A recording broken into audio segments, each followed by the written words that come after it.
Alright, hello everybody, welcome to the stream tonight. Tonight we are playing The Punisher on the NES, followed later by Punisher on the Xbox. This was a game that I actually picked up at Icon, among quite a few other games, which I'll actually show off now. Please forgive the, my dirty ass bed and the like reusable bag off to the side. It's a bed reveal, but these were all the games I picked up at Icon this year. Guardian War, unfortunately, the box is pretty water damaged, but the jewel case on the inside was completely fine. Ignore the sticker on it. It was not $450. It was like 10% of that. It was only $40. But the game's actually worth. Yeah, jewel case is completely fine on the inside, so I was like, yeah, I want this game, $40. I'm cool with just the jewel case. And then Punisher I picked up on a whim because I was like, whoa, cool, I didn't know there was a Punisher NES game. So yeah, this is everything I got. But yeah, we're gonna do the Punisher tonight. Oh boy. So let's get started. The Punishers. There we go. I guess, just start on the very first one. Everyone fights to control the streets. The Hitman is just another fighter waiting for the Punisher's knockout punch. Cool. So yeah, I'm sure of it if any of you know about the history of the developer that made this one, LJN. Yeah, they're not exactly known for the best quality of games, but this one, after doing a bit of research, I bought it just, inherently, I was like, oh, cool, Punisher game, I like the Punisher. But turns out, thankfully, this is one of the, actually few decent games made by LJN. So yeah, I was kind of at, a bit of a crossroads of, I don't know what game I'm going to play next after the really, really fun stream I had with my best friend. I was like, I don't know. But when I was at Icon, I picked this up, I was like, oh, I have a really good idea. What if I start with the NES Punisher? Because this is a... Oh, that was an innocent guy. Oops. Oopsie. What if I started with this and then went into the, proper, really, really good Punisher game? Because this game, even, not even really knowing, what you're doing super well, apparently this game's, pretty on the shorter side. It's usually, if you really know what you're doing, it's usually, an hour long, at the most. Or a couple, hour and a half or so. So I figured, hey, this is a good opportunity to play this guy, just as a nice little preamble into playing, the Punisher proper. I figured, during this time, because it's a bit more of a laid back, kind of more simple, casual game, I figured, why not talk about the Punisher, just his history, the character, some of the comic runs, and kind of just the effect the Punisher had on not just comic book culture, but just the culture. Ooh, look behind things to find power-ups. Okay. Um, just pop culture and comic culture in general. So, the... Sorry, let me clear these guys out. I think we're gonna go down here. I have to I have to shoot the Go logo. Oh boy, the Punisher bonus world. I'm so excited. Are these guys just gonna, give me stuff?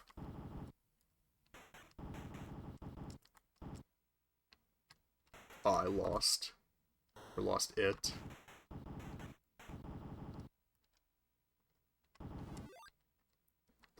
I think those square-looking ones are supposed to be Kevlar vests. Give you a bit more, health, I'm pretty sure. I very briefly read the manual before like just like an online version of the manual, just to be like, okay, like what am I like in for with this? But yeah, so Punisher was made originally. His initial debut was in 1972, I believe, in Spider-Man 129. I want to say. I've only just kind of started getting into comics, Marvel in particular, in the last like year or so. Um, so I'm still kind of trying to like learn like all the different the big comic runs, the big moments, stuff like that. There's like 80 years of content to get caught up on, more than 80, I think. So like, cut me a little slack. I'm trying, but I believe it's around the 129 mark. It's between 100 and like 10 to 140. It's like somewhere in between there. Made by, sorry, let me just like focus in for a sec. Yeah.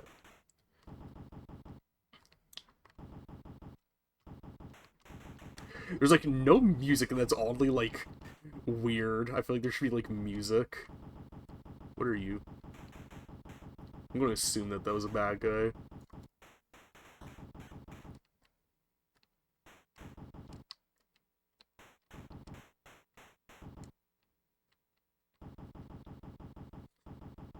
But yeah, he was made by Jerry.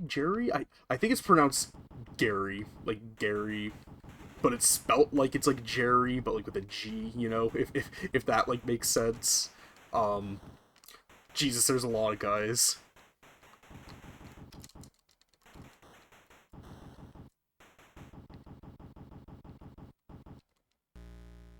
Cool. Yeah. Neato. Yeah. Uh, Gary Conway and artist John Romita Sr. and I believe Ross Andrew. Um, Originally he was a sort of an antagonistic villain character for Spider-Man. Part of the story arc where like oh god, who is it? Jackal, I think it was trying to frame Spider-Man for the death of Harry Osborn, I believe. And the Punisher is introduced as like this sort of like antagonistic assassin type character that would basically literally just exist to just make Spider-Man's life like absolute hell. Because Punisher had kind of the same backstory back then of family got killed by a mob after witnessing like a hit in New York Central Park. So Punisher Frank Castle had that sort of disposition of, oh, anybody who's like a murderer, a killer, I want to kill them personally. I thought that was like an innocent guy. Yeah, I want to kill them. I want to punish them for what they've done to society. Wasn't until, oh, did I kill an innocent person? My health just like dropped like greatly. Oopsie. But yeah, want to deliver the justice that he felt was right. Wasn't until Spider-Man was finally able to convince him, hey, I'm not the one that killed Harry. I've been framed. You've been tricked. Stop. Basically, and Punisher's like, damn, son, you know what? I think you're right, actually. Um, so then from then on, he became a sort of deuter antagonist, I believe the name is. Basically a secondary character, sort of foil for characters in the like main story. Um Damn, this is like good.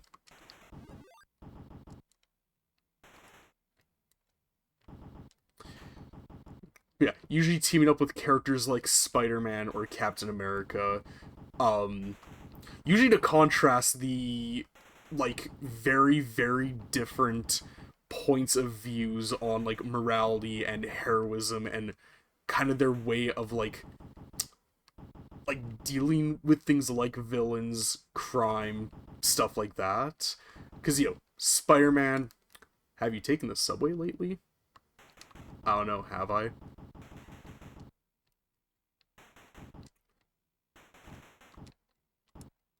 These controls are kind of weird. It's like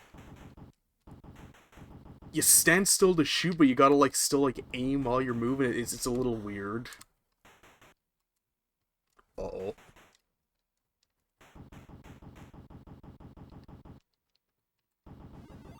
Yeah, the fact that there's, like, no music, this is very, like, oddly, like, empty sound. I feel like there should be music, but this is my first time played, so maybe it's just like this. But yeah, so, you know, the Punisher, in the world of superheroes, it's very much an important thing of, you know, there's the music. Oh, oops, yeah, that was definitely an innocent guy. Oops. It's kind of hard to tell because you know, Pixar's kind of dark, you know? So it's kind of hard to tell, like, at an immediate glance, oh, that's an innocent guy. Oh. Oh shit, I'm out of lives. Game over. Damn. Well, we could just, you know, try again. I'm gonna assume that's a good score. But yeah, in the world of superheroes, very much a common theme is never kill, even your villains, because I believe it's, you know, what Batman said, if I kill a criminal, then the amount of criminals in Gotham won't change. You know, kind of philosophical, you know, type of way of looking at it. The Punisher was very different, especially once he became a solo character in his own series. He was really one of the first, like major examples of, like, a proper, like, anti-hero that didn't really play by the traditional norms and conventions of superheroes.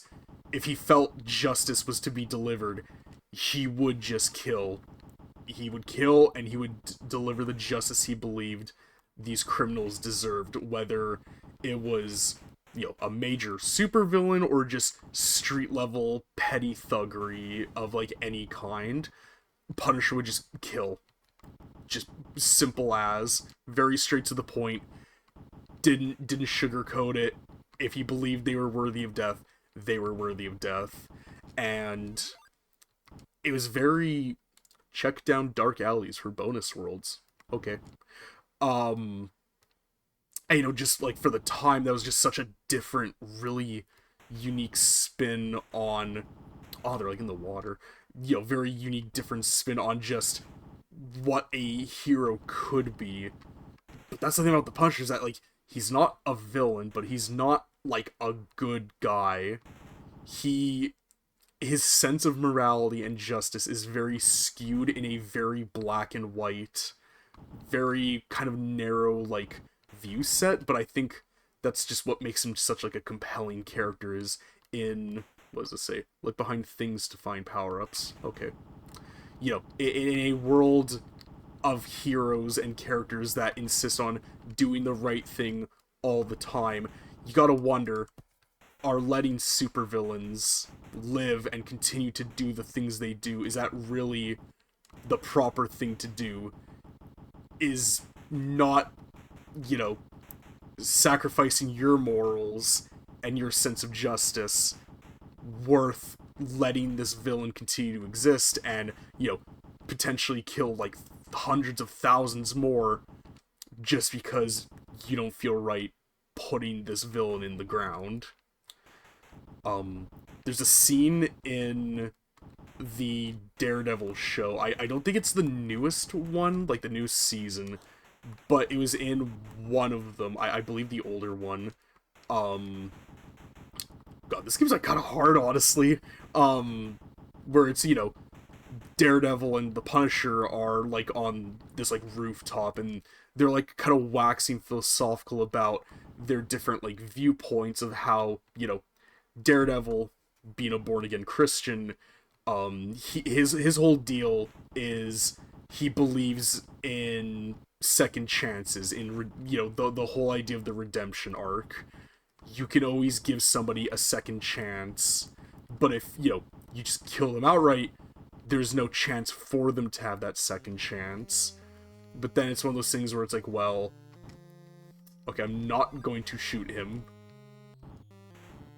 because he's just playing saxophone. He ain't doing nothing wrong.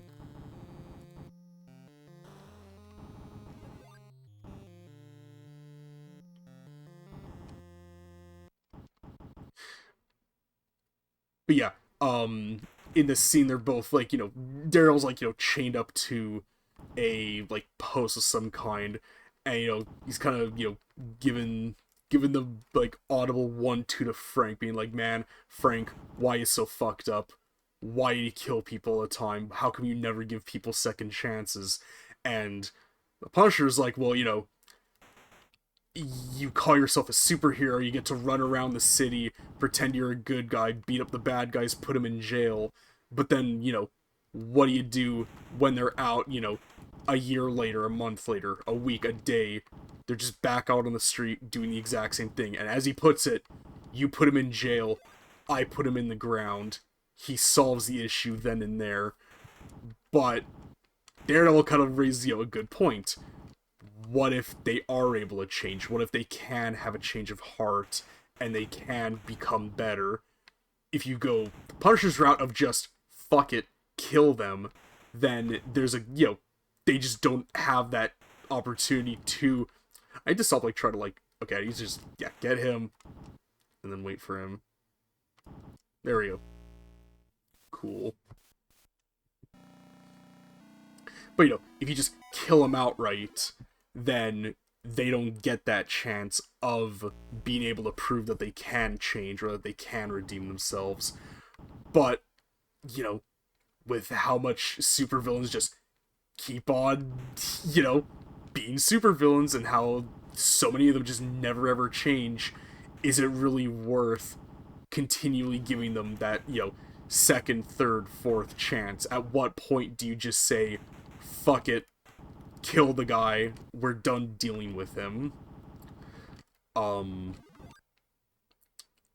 I find that scene so just compelling and so captivating, because you listen to them both talking to each other, giving their viewpoints and their beliefs, and especially just in the show, just in general, the acting, it's just such a real conversation between the two of them that what does this say? Accuracy is important for special bonuses.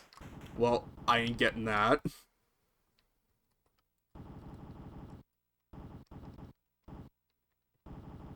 Yes, give me the health, please. There we go. Oh, really? Damn. But yeah, it's just such a real conversation, just the way that they're kind of talking over each other, they're speaking under their breath, and just the really aggressive energy towards one another. It's such a perfectly done scene. And you listen to both of them give their viewpoints, and it's kind of nuts because you listen to both of them and they're both right, but also both wrong for different reasons. Because again, Daredevil's right. You can't just not give people a second chance. Everybody deserves a second chance. We shouldn't just, because one guy made a mistake in life, got into a pretty bad place, check down dark alleys. Okay, I feel like they're just gonna be repeat tips. You can't just completely snuff a dude's light out just because maybe he's just in a bad place when he did what he did. Maybe he just made a mistake. Maybe he just kind of fucked up. But then on the same token, how many second chances are you going to give these people before, you're just okay, we're done. We can't do this.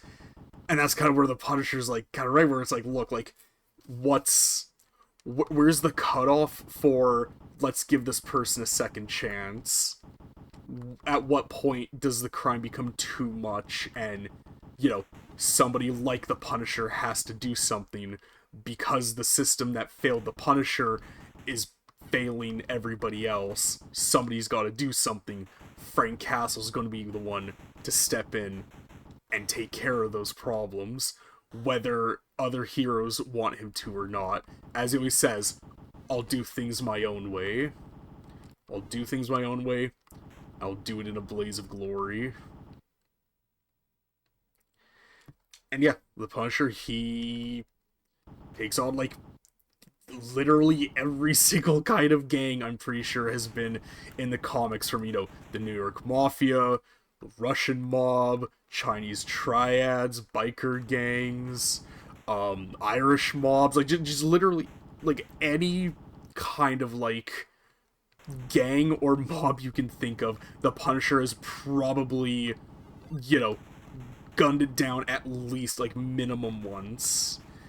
Um, and it's kind of how we started, was just like, gangs of New York City, but then eventually kind of just became like a cross country, cross world whole, everywhere. It's a cross world tour of it, just killing every fucking gang you can think of. And it's kind of funny how it's just like, well, Frank's run out of evil people to kill in New York. Send them to China. Send them to Japan. Go to Russia. And yeah, I really, really, really like the Punisher because of just sorry, let me get this. These TVs. There's always something in one of these. There we go.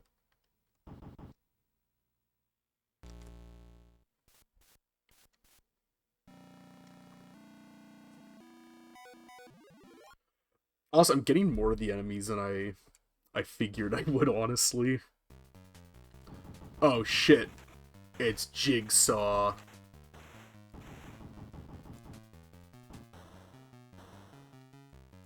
Ah, ew.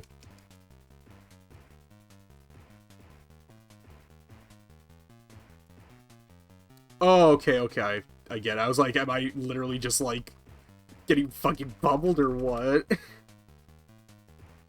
It's like Punch-Out, but, like, bad.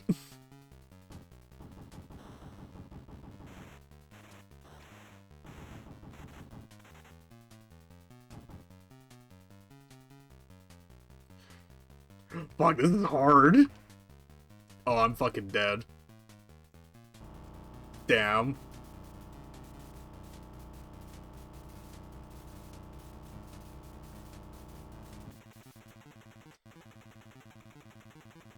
Cool, well, I guess I did better than the last level. So it's kind of interesting about the Punisher, though, in Marvel Comics is, with a lot of, like, comic series characters and, like, runs, they've kind of shifted the timelines up as things have gone on to, kind of make everything be like within tandem with, like, what's actually going on in, like, real life. Because I believe the Fantastic Four, they were set during, like, the 1960s originally, but as time went on, they kind of shifted the timeline upwards. That way, Fantastic Four would take place in modern time, closer and closer to, like, what we're actually in.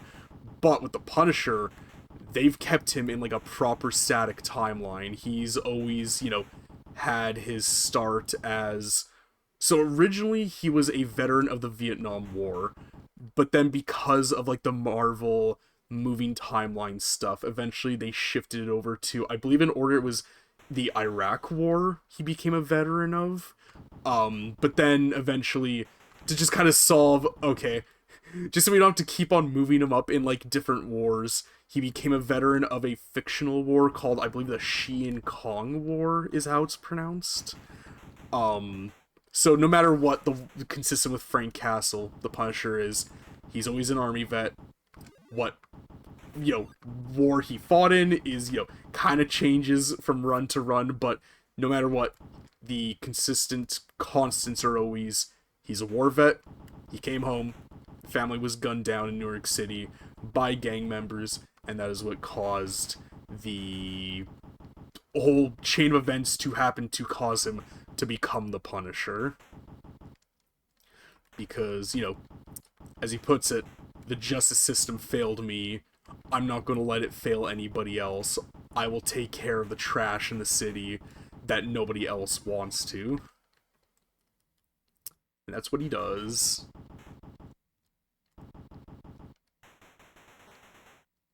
Damn.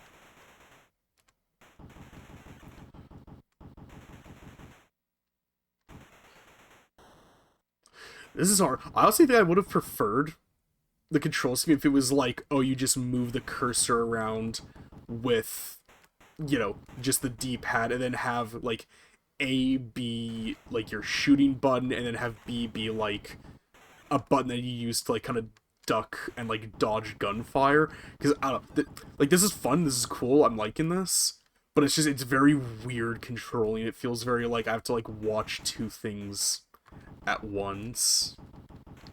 I'm sure that there's somebody who like this was like their favorite game when they were a kid, and they're gonna be watching this and they're gonna be like, "Oh my god, you're playing so poorly. What the hell are you doing? You're missing all the secrets. What are you doing?"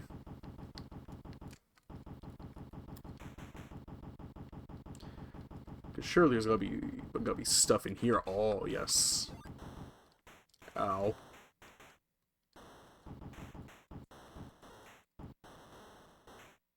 Oh my god, he just completely got rid of my health. Good lord. He. Wow. Okay. Jeez. I don't want to do that level again. That was not very fun. Ouch. Here, we'll try the first one again. And yeah, if anybody's interested in, like, starting the Punisher, getting into the Punisher, my personal recommendations, my favorite runs, my favorite comic series. I know it's, like, very much I guess you'd call it, like, a very, like, kind of basic bitch favorite one to have, but one of my absolute favorites, one of the best, is Punisher Max. I mean, it's so popular for a reason. It's just incredibly good. The writing is fantastic. The artwork's really good. The storyline just, in general is just, like, great. A good way of, like, soft rebooting the character, bring him into the modern age. I love Welcome Back, Frank. I mean, I literally made this stream's, like, name, this title, Welcome Back, Frank, because, it's just so good. Also very fitting of a name. I'm curious if there's like anything in there.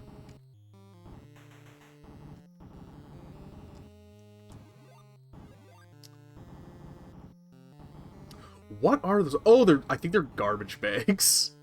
I thought they were like dudes like crouched over, and I was like, damn, that's a really violent sprite for like just like having like a dude like die. He kind of just like melts into nothing. Um But yeah, another one I love. I will give you a heads up. It is fucking grim. It is a genuinely very dark story. I mean, the Punisher is just a character that inherently lends himself to dark stories and themes.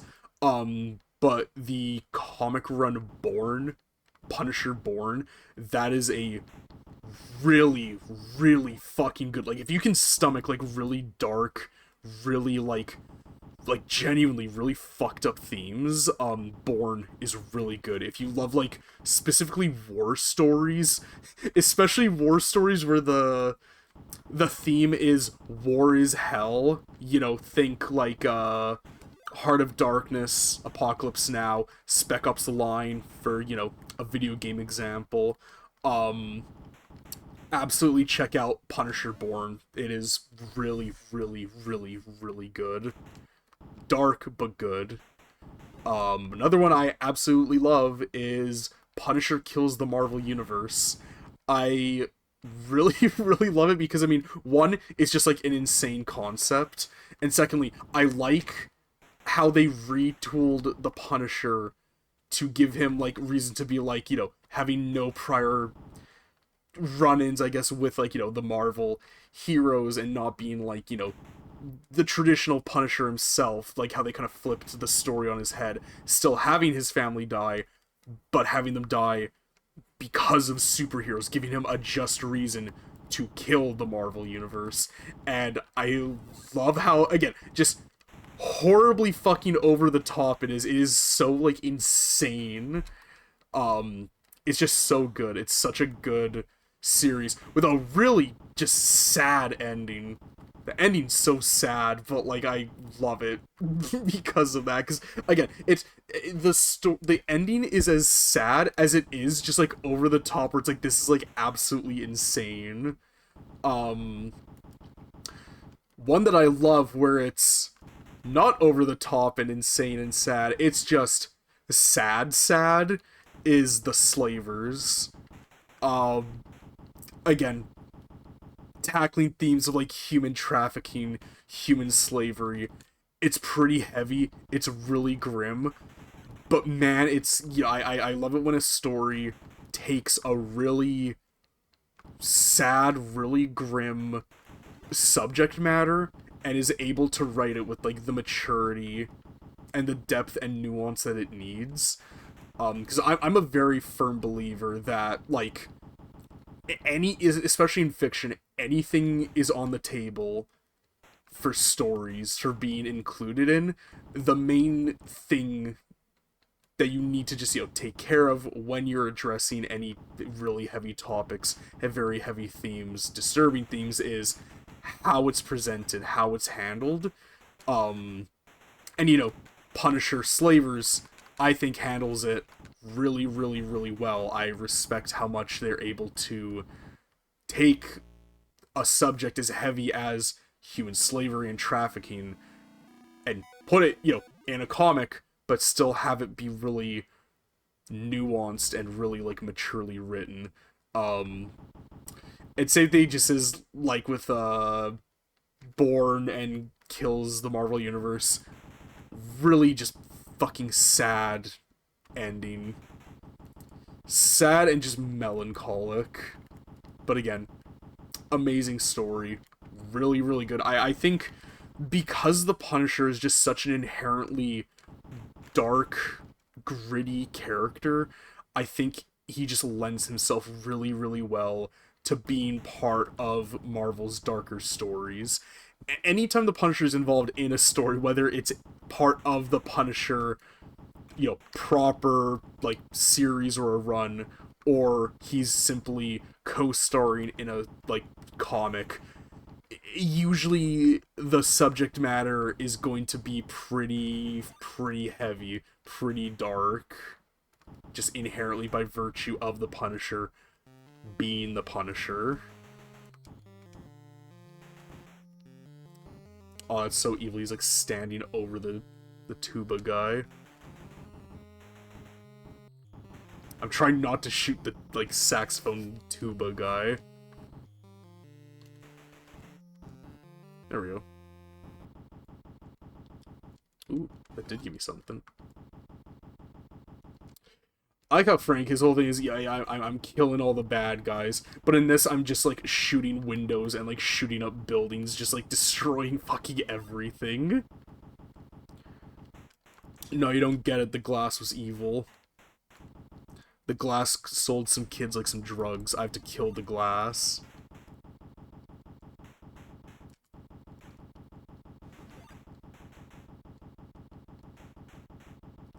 Is there anything behind these signs? I don't even know what those are supposed to be. Are those like Coca-Cola signs? They look like it with the little, little like swirl at the bottom.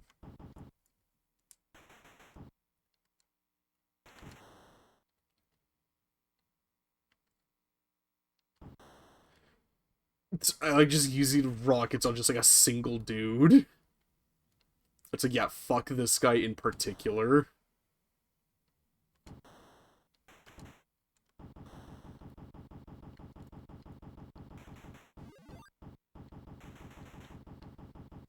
Oh, I think those barrel-looking things are, like, more ammo for, like, the standard gun, I think is what it is. I need more ammo. I ain't got no ammo.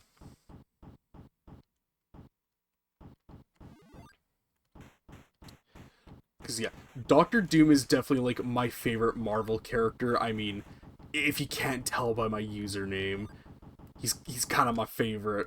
I love Doctor Doom.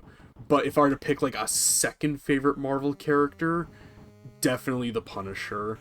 Venom is a very, very, like, close second or third, but, like, I don't know.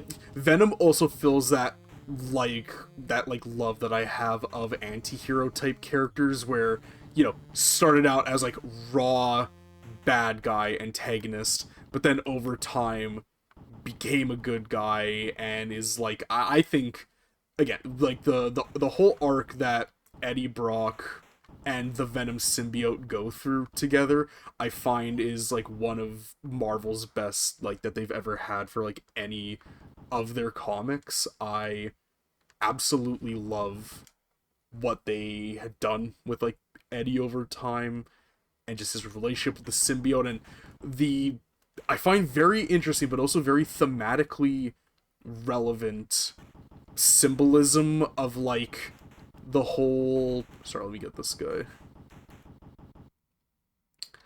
but the whole idea of, like, Eddie and the symbiote kind of being like a symbolic metaphor for, like, you know God and Jesus, and, like, the, oh shit, it's a boss fight, and, the Father, Son, the Holy Spirit, with, like, Eddie's son that was born. I'm pretty sure, correct me if I'm wrong, I'm pretty sure his son was, like, born through the symbiote in, like, a weird, like, not mitosis-y way, but, like, you know what I mean, like, am I even damaging this thing? Sorry, one sec. Because that health bar is, like, not going down, like, at all. Unless I'm... Oh, is it just, like, it just kind of comes off in, like, chunks, I guess? I just, like, burned through all my grenades. And I'm dead. But yeah, but, like, the symbolism of, like, Father, Son, the Holy Spirit, which works because, Eddie canonically, like, is Christian, so, like, it thematically works with him. And his whole redemption arc of going from, like, bad to anti-hero to just effectively just, like, a good guy, pretty much. I especially just love, like, all the other symbiotes that they introduce. Like, I love Carnage. I love the other Life Foundation symbiotes. I mean, when we played Separation Anxiety, I feel like my love of that was very apparent. I feel like that we've kind of gotten what I kind of want to get out of Punisher on NES for this stream, of it being kind of a preamble, entree to the main course, that being Punisher on Xbox. So we will get to that very, very soon, so stick around. I will get that going. Be right back.